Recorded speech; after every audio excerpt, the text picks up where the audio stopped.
میں نے مسبب الاسباب پہ نظر رکھی ہے، لیکن اسباب کو مینج کر کے اس سیٹ اپ کو آگے لے کے چلوں.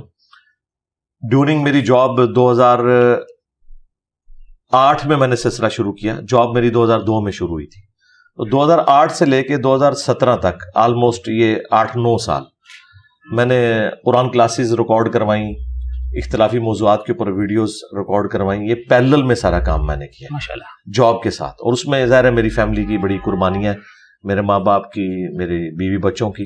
میں اسلام آباد میں بیچلر رہتا تھا، فیملی میری ادھر تھی، تو مجھے کافی ٹائم مل جاتا تھا. آفس سے فارغ ہونے کے بعد میں اپنے انہی تحقیقی کاموں میں رہتا تھا، اور پھر 2 دن چھٹی ہوتی تھی، سیٹرڈے سنڈے، وہ میں جہلم آتا تھا اور جو میں نے تیاری کی ہوئی ہوتی تھی آ کے لیکچرز ڈلیور کرتا تھا. تو اس طرح میں نے پیرلل میں یہ سارا معاملہ چلایا. لیکن جب آہستہ آہستہ ذمہ داری بڑھ گئی اور میرے لیے جو فائنینشیل ریسورسز ہیں وہ بھی کسی حد تک مینج ہو گئے، تو پھر میں نے یہ ارادہ کیا کہ ٹھیک ہے اب مجھے اسی معاملے کو آگے لے کے چلنا ہے. اور پھر جو گورنمنٹ کی طرف سے مجھے ایک ریٹائرمنٹ آفر کی گئی تھی وہ میں نے ایکسیپٹ کر لی. اگرچہ میری پینشن جو ہے وہ میری پے کا 1/4 حصہ ہے، لیکن اس کے باوجود چونکہ میرے کافی حد تک ریسورسز مینج ہو گئے تھے، تب میں نے اتنا بڑا رسک لیا ہے. ورنہ اس لیول کے اوپر رسک لینا ہر بندے کو حالات و واقعات ایسے نہیں ملتے کہ وہ یہ کرے. نہ ہم کسی کو اس طرح کا مشورہ دیں گے. ہاں جس کے لیے فیوریبل ہوں وہ ضرور کریں. اور پھر جو یہ ٹاپک ہے اختلافی موضوعات کے اوپر بولنا، اس میں پھر آپ کی لائف بھی ونریبل ہو جاتی ہے، فیملی لائف بھی ونریبل ہو جاتی ہے، آپ کی دوستوں کی، آپ کے ٹیم ممبرز کی لائف بھی ونریبل ہو جاتی ہے. اس لیول کے اوپر قربانیاں دینا ایک مشکل کام ہے. باقی آپ نے کوئی اخلاقیات کے اوپر درس دینے ہیں، یا کوئی فزکس کا پروفیسر ہے، کوئی انگلش کا ہے، تو وہ تو آپ کوئی مسئلہ نہیں، آپ لیکچرز دیں.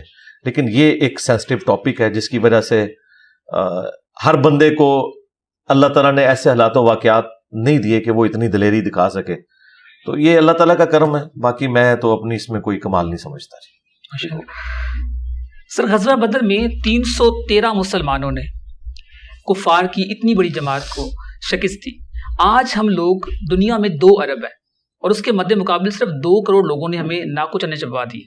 اس کے پیچھے کیا وجہ ہے؟ پہلی بات تو یہ کہ یہ 313 والا جو معاملہ ہے نا جی، وہ تو ایک معجزانہ طور پر تھے. اللہ تعالیٰ نے اپنے نبی الاسلام کو مخلص ساتھی دیے، اور پھر اللہ تعالیٰ نے ایک ڈیوائن انٹروین کر کے غزوہ بدر کے اندر ہمیں کامیابی دی تھی. اس میں کوئی صحابہ کرام کی بہادری کا اتنا کردار نہیں تھا جتنا اللہ تعالیٰ نے فرشتوں کے ذریعے مدد فرمائی. انہوں نے تو صرف اپنے رب کے لیے اپنی جان دینے کو ایک ٹاپ پرائرٹی سمجھا، تو اللہ تعالیٰ نے ان کے ہاتھ پکڑ لیا، اور اللہ تعالیٰ کا وعدہ تھا کہ میں نے اپنے نبی کے دین کو غالب کرنا ہے. هو الذی ارسل رسولہ بالہدی ودین الحق لیظہرہ علی الدین کلہ. تو اللہ تعالیٰ نے ایک غیبی مدد فرمائی، اور ایک مختصر سے عرصے کے اندر اتنی بڑی کامیابی ہو گئی کہ آپ دیکھیں کہ ہجرت مدینہ کے وقت صرف 125 بندے اللہ کے محبوب صلی اللہ علیہ وآلہ وسلم کے ساتھ تھے، اور اگلے یہ یعنی 13 سال کی آؤٹ پٹ تھی. اور اگلے 13 سال کے اندر رومن اور پرشین امپائر بھی مسلمانوں کے پاس آ چکی تھی. تو نبی الاسلام کی مدنی زندگی تو جنگوں سے ہی عبارت ہے. 2 ہجری میں بدر ہے، 3 میں احد ہے، 5 میں خندق ہے، اور 6 کے اندر صلح حدیبیہ ہو گئی، 7 ہجری میں غزوہ خیبر، 8 میں فتح مکہ، اور 8 ہی میں غزوہ حنین ہوئی، اور 9 میں غزوہ تبوک ہوئی. اور انٹرنیشنل لیول کے اوپر مسلمانوں کی داغ بیٹھ گئی. اور نبی الاسلام کی وفات کے بعد جبکہ حالات و واقعات فیوریبل بھی نہیں تھے صحابہ کرام کے لیے، پھر بھی اللہ تعالیٰ نے غیبی مدد فرمائی.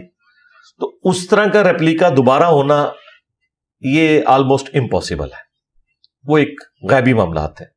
بلکہ خود نبی الاسلام کی مبارک زندگی میں آپ دیکھیں، سورہ توبہ میں آیا کہ حنین کے موقع پر جب تمہاری کثرت نے تمہیں تعجب میں ڈال دیا تو تمہیں بھاگنے کی جگہ بھی نہیں ملی. جو آپ نے 313 کی مثال دی، تو نبی الاسلام کی زندگی میں وہ 12,000 کی مثال بھی تو ہے.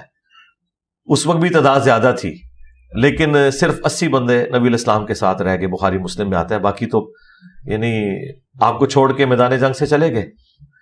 اس وقت کیا حالات و واقعات تھے. یہاں تو لوگ کہتے ہیں میں تو اپنے نبی کے لیے جان دے دیتا، تو وہ سارے جان دینے والے تھے جو آپ کو چھوڑ گئے. پھر نبی الاسلام نے فرنٹ سے لیڈ کیا. آپ نے اپنے خچر پہ سوار ہو کے آگے بڑھے کفار کے لشکر کی طرف. انا النبی لا کذب انا ابن عبد المطلب، میں نبی ہوں اس میں کوئی شک نہیں، میں عبد المطلب کا بیٹا ہوں اس میں کوئی شک نہیں. اور پھر آپ نے زمین سے ایک مٹھی بھری کنکریوں کی اور کافروں کی طرف یوں پھینکی تو ان کی آنکھیں اندھی ہو گئی.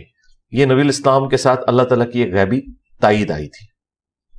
ادروائز غزوہ حنین بھی مسلمانوں کے ہاتھ سے گئی تھی، حالانکہ کثرت تھی، کافروں سے زیادہ تھے تعداد میں، اس کے باوجود بس وہ حالات فیوریبل نہیں ہوئے. ایک تکبر کا جملہ نکل گیا کہ ہم 313 تھے تو غالب آئے تھے، تو آج تو ہماری تعداد بھی زیادہ ہے.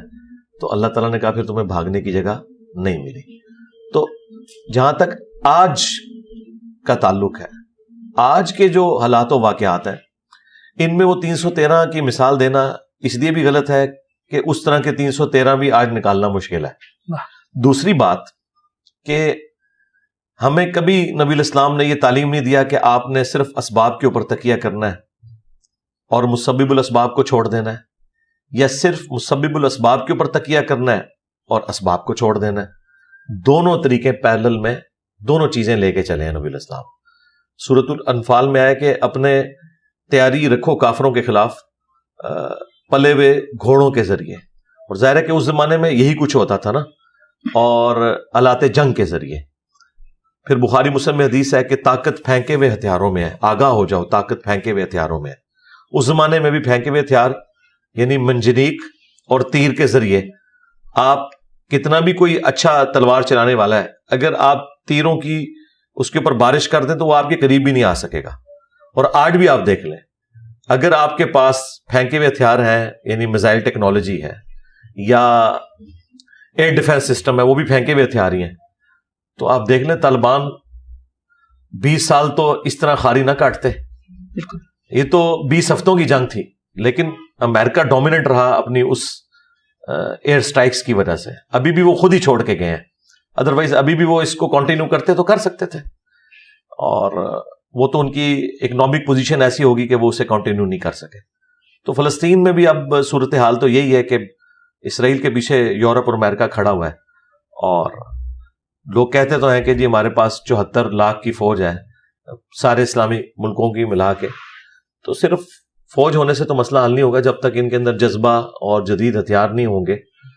بہرحال پھر بھی جتنا پریشر بلڈ کرنا چاہیے تھا معذرت کے ساتھ وہ ہمارے مسلمان حکمرانوں نے کیا نہیں ہے، یعنی بالکل ہی بیک فٹ کے اوپر چلے گئے ہیں. سوائے ایک ایران نے جرأت دکھائی ہے، یا اس کے بعد ان کو دیکھ کے طیب اردگان نے تھوڑی سی ہمت دکھائی ہے، محمد بن سلمان نے بھی تھوڑی بہت ہمت دکھائی ہے، لیکن ابھی بھی بہت ہمت کی ضرورت ہے. تو اس کے لیے مسلمانوں کو تعلیم میں آگے بڑھنا ہوگا. جی آپ جن کو 2 کروڑ کہہ رہے ہیں، آپ ذرا نوبیل پرائز کی لسٹ نکالیں تو چوتھا حصہ وہ لوگ ہیں. ہاں بالکل ٹھیک ہے. کسی بھی فیلڈ میں آپ فزکس کی فیلڈ میں دیکھیں، کیمسٹری کی فیلڈ میں دیکھیں، آپ اسٹرانومی کی فیلڈ میں دیکھیں، سوشل سائنسز میں آپ آ جائیں، آپ کو ہر جگہ وہ یہودی نظر آئیں گے ٹاپ کے اوپر. تو یہ انہوں نے مقام ارن کیا ہے، یہ ان کو یعنی جھولی میں ڈال کے کسی نے نہیں دیا. ہم بھی ارن کریں گے تو ٹھیک ہے، ان کے لیول کے اوپر آ جائیں گے. ہم معذرت کے ساتھ نہ تو اپنے دین کے ساتھ مخلص ہیں اور نہ اپنی دنیا کے ساتھ مخلص ہیں. کسی بھی معاملے میں ہم مخلص نہیں ہیں. تو یہ ذلت اور خاری خواہ ہمیں کرکٹ کے میدان میں کاٹنی پڑے یا ہاکی کے میدان میں، تو یہ ہمارا مقدر ہے. جب کوئی قوم گرتی ہے تو گراوٹ ہر جگہ نظر آتی ہے پھر، اور وہ ہمیں نظر آ رہی ہے.